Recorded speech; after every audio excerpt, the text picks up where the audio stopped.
dar comienzo a una exposición eh, que lleva por título Craneosinostosis, compresión de la deformidad craneal. Esta es una exposición que fue dada exhibida en RCNA en el año 2019 y como tal el paper salió el mes pasado, este año 2021, y bueno, entonces vamos a utilizar la presentación de, de los integrantes que hicieron la exposición. Estos son los integrantes: Juan Camilo Márquez, Cherina Erazo y Matías Wagner. Ellos hacen parte de la Universidad de Montreal en Canadá, la Universidad Clínica Universitaria en Colombia y el Hospital for Sick the Children en Canadá también. Bueno, rápidamente pues acordarnos que la craniostosis es la fusión prematura de una o más suturas craneales. Uno de cada 3 bebés tiene un cráneo deforme y uno de cada 2.500 bebés tiene craneosinostosis. Acordarnos que un recién nacido, el cerebro se desarrolla a un ritmo rápido en los periodos iniciales. Normalmente su tamaño se duplica en los primeros 6 meses y se cuadruplica en el primer año de vida. Y adquiere el 80% de su tamaño adulto en el segundo año de vida. Y este rápido crecimiento del cerebro está permitido por las suturas craneales permeables en el niño en crecimiento. El propio cerebro en crecimiento proporciona un estímulo para mantener las suturas permeables y se ha encontrado que se requiere una presión mínima de aproximadamente 5 milímetros de mercurio a nivel cerebral para estimular la deposición de hueso nuevo en las márgenes de la sutura. La morbilidad y la mortalidad en la craneosinostosis están relacionadas con la hidrocefalia, con el aumento de la presión intracraneal, con la malformación Chiari-1 y con los síndromes que se pueden llegar a estar asociados.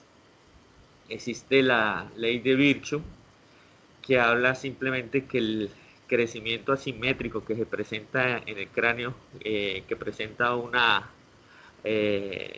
craneosinostosis, se da desproporcionalmente debido al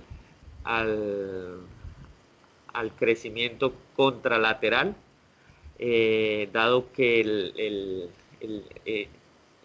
crecimiento contralateral, las suturas son permeables aún y es por donde el cerebro aún puede llegar a crecer.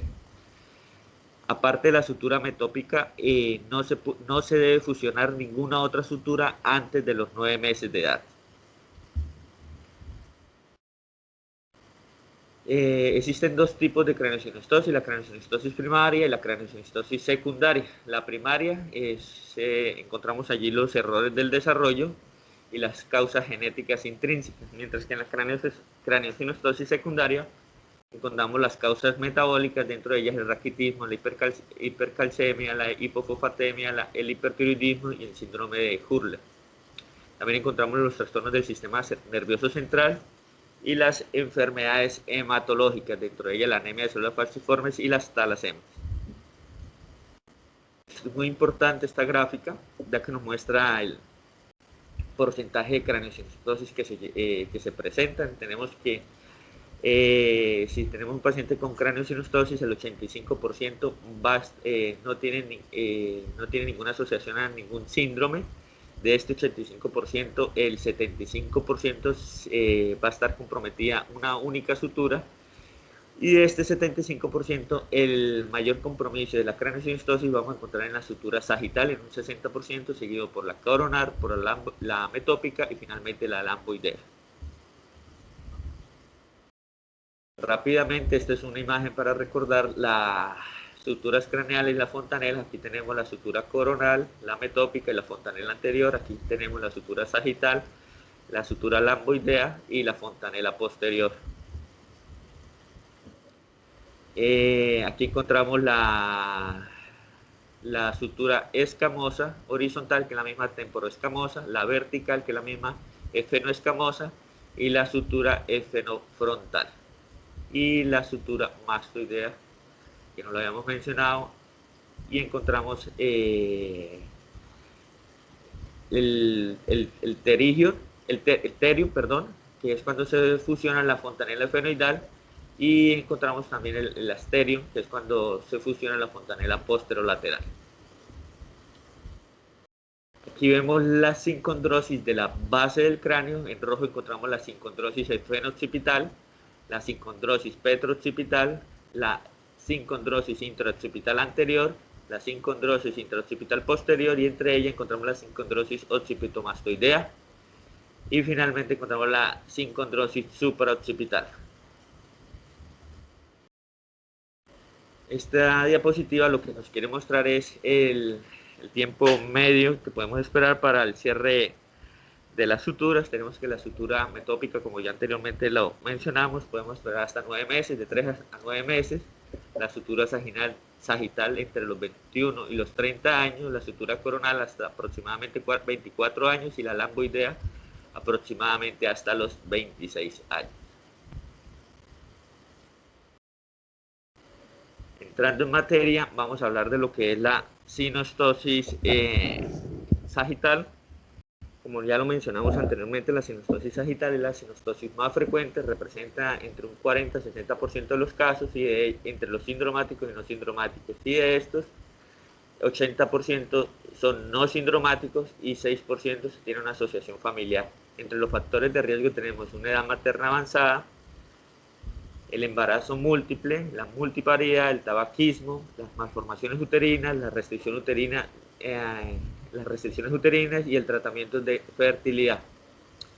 La sinostosis sagital está dividida en 3 variantes: la anterior, la posterior y la completa. En la anterior tenemos que se caracteriza por una protuberancia frontal con región occipital normal, mientras que en la subdivisión posterior tenemos un estrechamiento de la parte posterior del cráneo con un hueso occipital protuberante.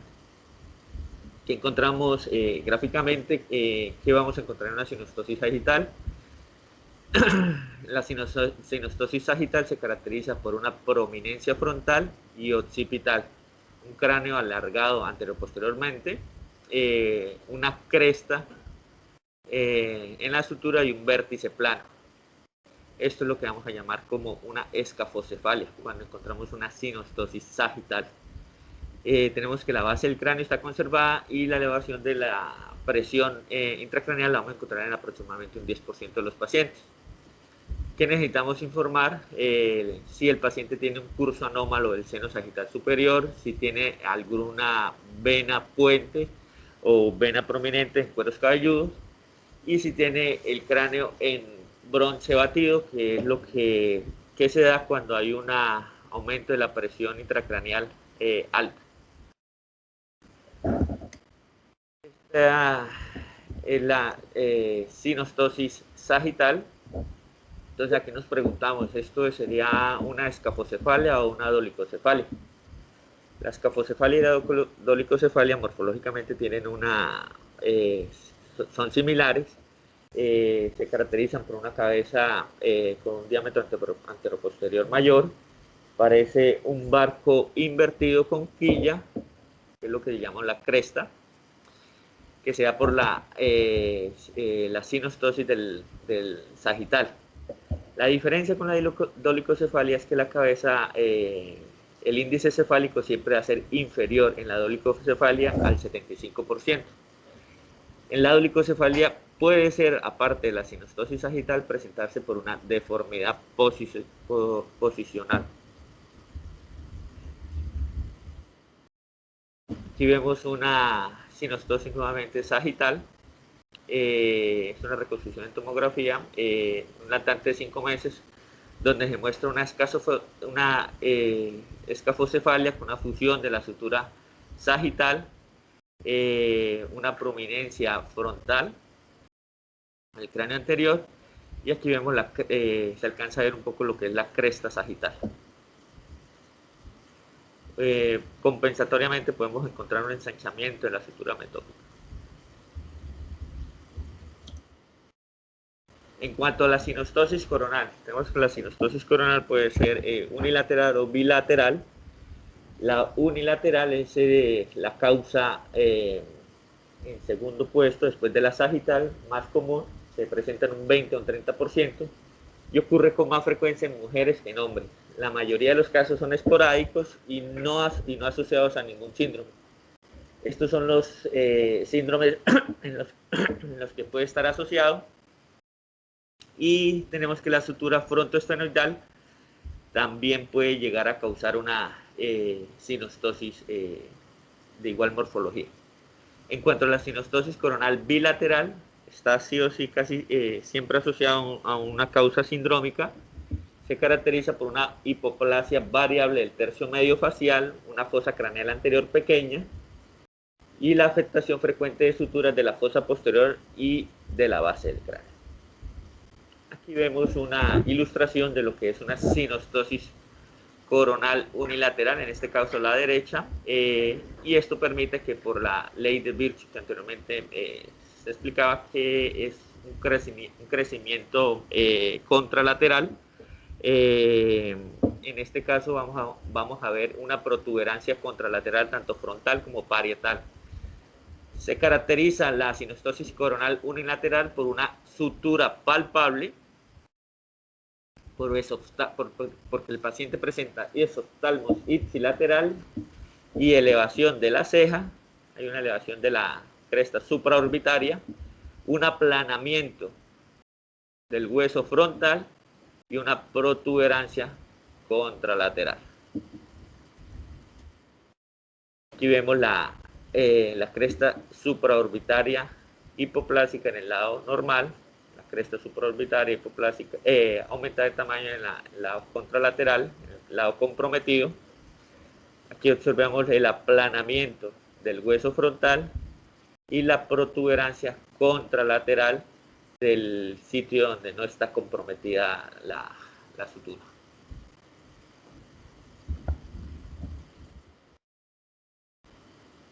Ahora vamos a hablar de, de la sinostosis coronal bilateral.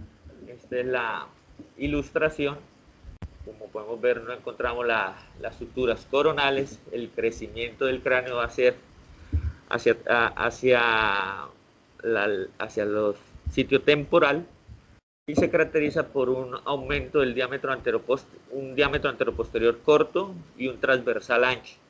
Encontramos la deformidad de Arlequín, se caracteriza por hipertelorismo, por una frente plana o una protuberancia, y esto es lo que vamos a llamar braquicefalia.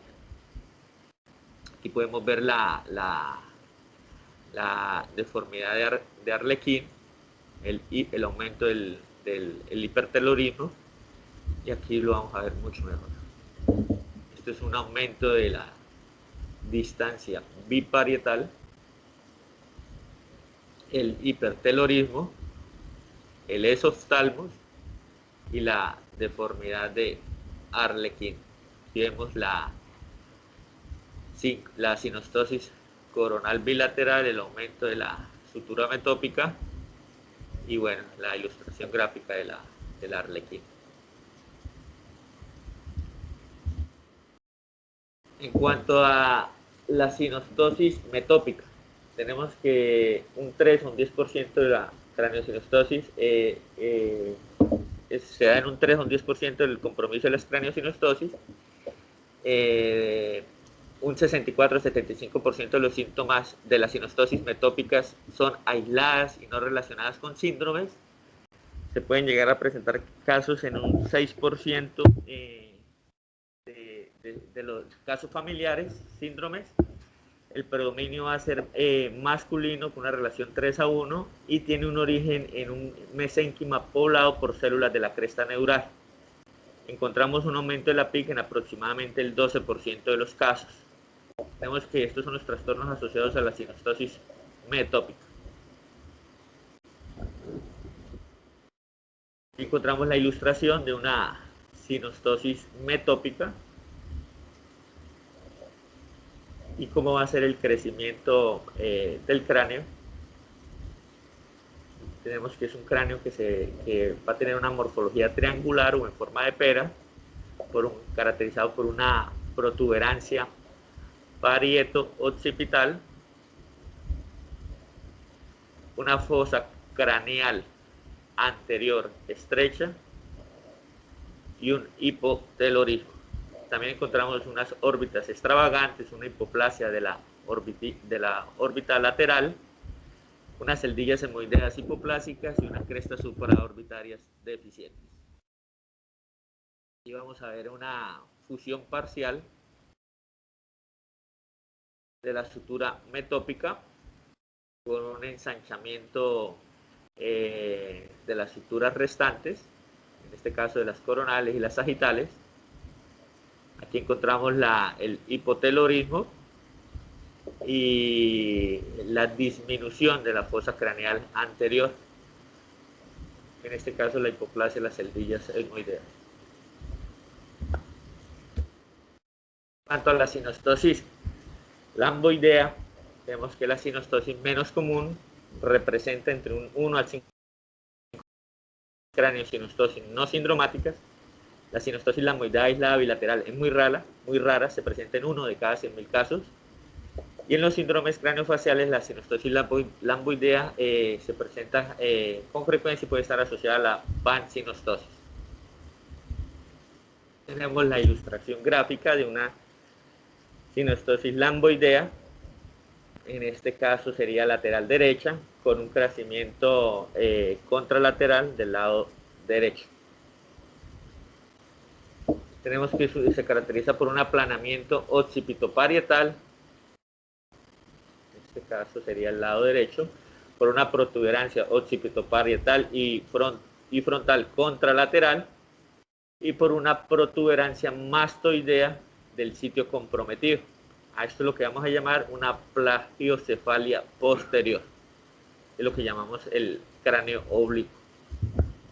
Aquí vemos en una reconstrucción 3D compromiso de la sutura lamboidea derecha, que produce el crecimiento mastoideo ipsilateral y el crecimiento occipitoparietal y frontal contralateral. Esta es una reconstrucción 3D donde vemos el compromiso de la sinostosis lamboidea del lado izquierdo, un cráneo en forma trapezoide y una protuberancia frontal y parietal del lado contralateral. Aquí también podemos observar el crecimiento mastoideo ipsilateral y el crecimiento mastoideo ipsilateral. En cuanto a la plagiocefalia posicional, tenemos que como tal no hay una sinostosis, pero y su causa, como su nombre lo dice, es posicional, se caracteriza por un aplanamiento occipitoparietal. En este caso, en esta ilustración, vemos el compromiso de la sutura coronal derecha, que permite un crecimiento desproporcionado del lado contralateral. Se caracteriza por protuberancia frontal ipsilateral, por tener, esto es lo más importante, las suturas permeables y no tiene aumento de riesgo de tener un aumento de la presión intracraneal. Aquí vemos la gráfica de una plagiocefalia posterior por sinostosis lamboidea y una plagiocefalia posterior causado por el posicionamiento de la cabeza. Aquí lo que queremos mostrar es, lo que se quiso mostrar, perdón, es el paralelograma, donde hay aparte de una distorsión en la morfología, hay una distorsión en el paralelograma. En este caso vemos un aumento de una protuberancia hacia la región frontal y parietal del sitio donde la sutura se encuentra comprometida, en este caso derecho, mientras que en la plagiocefalia posicional, si bien hay una morfología asimétrica del cráneo, el paralelograma no se encuentra alterado.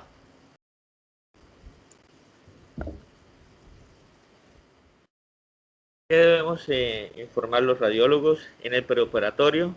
Si se encuentran fusionadas una o múltiples suturas, informar si vemos un curso anómalo del seno sagital superior, si hay venas colaterales y grandes venas puentes, si hay trombosis venosa, si hay variantes anatómicas a nivel arterial, si hay anomalías de la unión cráneo-vertebral, si presenciamos una malformación de Arnold-Chiari asociada sí o no hay hidrosilingomielias, y si hay aumento si hay signos de aumento de la presión intracraneal, como es la hidrocefalia y el aspecto del cráneo del bronce batido.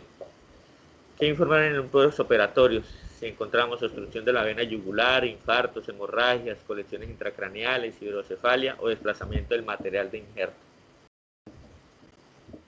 Esta es una diapositiva donde se quiere mostrar la asociación de cada uno de los síndromes con los genes, con la sutura comprometida, el tipo de herencia que presenta, las características craneofaciales y las características sistémicas en cada uno. Vamos a mencionar alguna de estas. Aquí tenemos un síndrome de Apert. Esta es una radiografía donde lo que podemos ver es una hipoplasia de la fosa craneal anterior y una hipoplasia de la fosa del maxilar también. Aparte tenemos la deformidad en arlequín.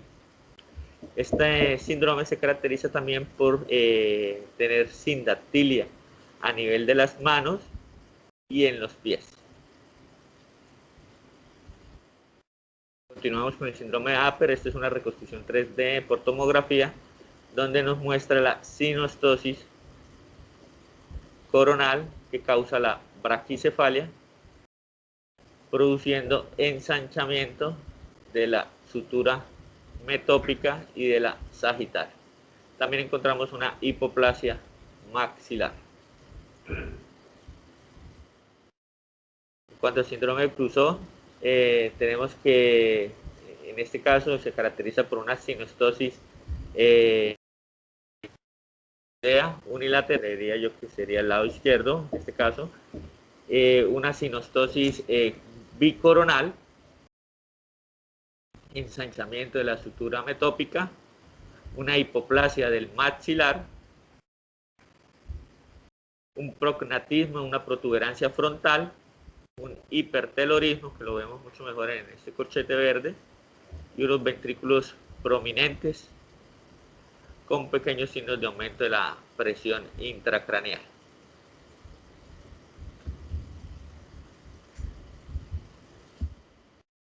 Cuanto al síndrome de Pfeiffer, aquí vemos una reconstrucción 3D por tomografía donde encontramos una sinostosis de la sutura coronal, de la sutura sagital y lamboidea, y este síndrome se caracteriza por tener los dedos de los pies anchos con desviación hacia la región medial, sindactilia confinada a los tejidos blandos. En cuanto a la sinostosis compleja o multisutural, tenemos que casi, como lo expliqué anteriormente, se asocia casi siempre a síndrome, puede presentarse en diversos fenotipos y las deformidades dependen de qué suturas van a estar involucradas. Vamos a encontrar el cráneo en trébol y bueno, como lo dije, depende de qué suturas van a estar involucradas. En este caso vemos una reconstrucción 3D por tomografía de un cráneo en trébol o cráneo en hoja de trébol, donde se caracteriza por un cierre prematuro de la sutura sagital, coronal y lamboidea, con regiones temporales abultadas. Se caracteriza también por una proptosis severa, hidrocefalia y un deterioro intelectual. Tenemos que el cráneo en trébol, cráneo en hoja de trébol puede estar presente en cualquiera de los siguientes síndromes graves, como es el de Apert, el de Crusoe, el de Pfeiffer y el de Carpenter. Este es un paciente de 11 semanas con un cráneo en hoja de trébol en un caso grave de síndrome de Pfeiffer. Este es una reconstrucción 3D por tomografía de un paciente que presentaba una sinostosis de la sutura sagital, coronal bilateral y de la sutura metópica. El paciente presenta un cráneo anterior alto y es lo que llamamos oxicefalia. A continuación lo vamos a ver mejor. Este es un paciente con oxicefalia, donde vemos el cráneo anterior alto, la sinostosis de la sutura sagital, en este caso la coronal bilateral a predominio derecho. Este es lo que un signo que llaman sinostosis de Mercedes-Benz, donde encontramos la fusión de la estructura lamboidea bilateral y de la estructura sagital.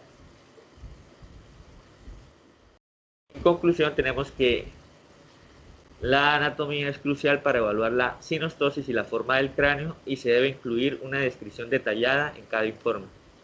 La tomografía de dosis baja es la modalidad de elección para la evaluación de la sospecha de craniosinostosis.